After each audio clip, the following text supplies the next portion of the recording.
Վերցրեք 9-րդ կետը այդ փաստաթղթի,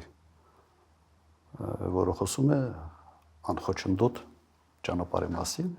եւ համեմատեք այդ կետը Վաշինգտոնում ստորագրված փաստաթղթի նմանատիպ կետի հետ։ Նույնն է։ Բովանդակությամբ ինքը նույնն է։ Ուղղակի այն տարբերությամբ, որ այն ժամանակ կար Արցախ, այն ժամանակ կար Լաչինի Միջանցք, եւ այդ 9-րդ կետը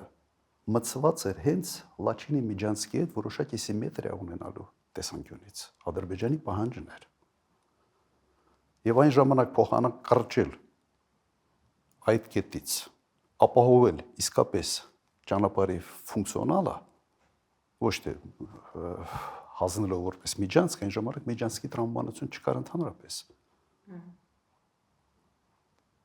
Նիկոլ Փաշինյանը հետևողականորեն հրաժարվում էր այդ կետի կատարումից։ Ուղղակի հիշեք։ Հետևողականորեն հրաժարվում էր այդ կետի կատարումից։ Եվ այդ հրաժարվելը բերեց նրան, որ Լաչինի Միջանցքը փակվեց եւ ավարտվեց ամեն ինչը Արցախի կորստով։ Սա փաստեր են։ Հիմա ինչ կատարվեց, նույնատիպ, այսպես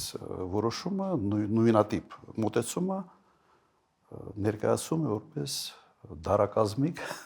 դարակազմիկ մի որոշում, որը կայացված է Վաշինգտոնում։ Ինչ փոխվեց այդ ընթացքում, չկա Արցախը, չկա Լաչինի Միջանցքը։